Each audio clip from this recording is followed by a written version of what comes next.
بسم اللہ الرحمن الرحیم۔ صحیح بخاری کی حدیث شریف نمبر 6119 کے مطابق پیارے رسول اللہ صلی اللہ علیہ وسلم پردہ دار کنواری لڑکی سے بھی زیادہ شرم و حیا والے تھے۔ برادران اسلام، یہ پیارے نبی صلی اللہ علیہ وسلم کی شرم و حیا کے عالم کو بیان کیا گیا ہے۔ آپ کی مزاج مبارک میں، آپ کی طبیعت مبارکہ کے اندر اس قدر شرم و حیا موجود تھی کہ پردہ دار کنواری لڑکی سے بھی آپ زیادہ شرم و حیا والے تھے۔ یہ بخاری شریف کی حدیث مبارکہ ہے۔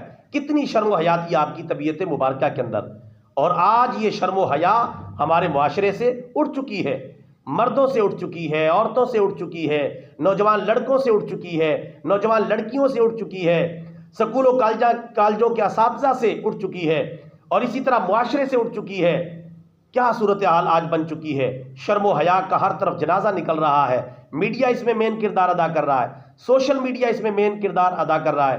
حکومت وقت جو ہے اس بات کو مزید پروموٹ کر رہی ہے کہ بے حیائی اور فحاشی معاشرے میں پھیلے، شرم و حیا کا خاتمہ ہو، ایسے پروگرام کرتی ہے اور ایسے پروگرام کرنے والوں کی حوصلہ افزائی کرتی ہے۔ حالانکہ ہمارے پیارے نبی صلی اللہ علیہ وسلم پردہ دار کنواری لڑکی سے بھی زیادہ شرم و حیا والے تھے، کیونکہ جہاں حیا ہوتی ہے وہاں ایمان ہوتا ہے، اور جہاں ایمان ہوتا ہے وہاں حیا ہوتی ہے۔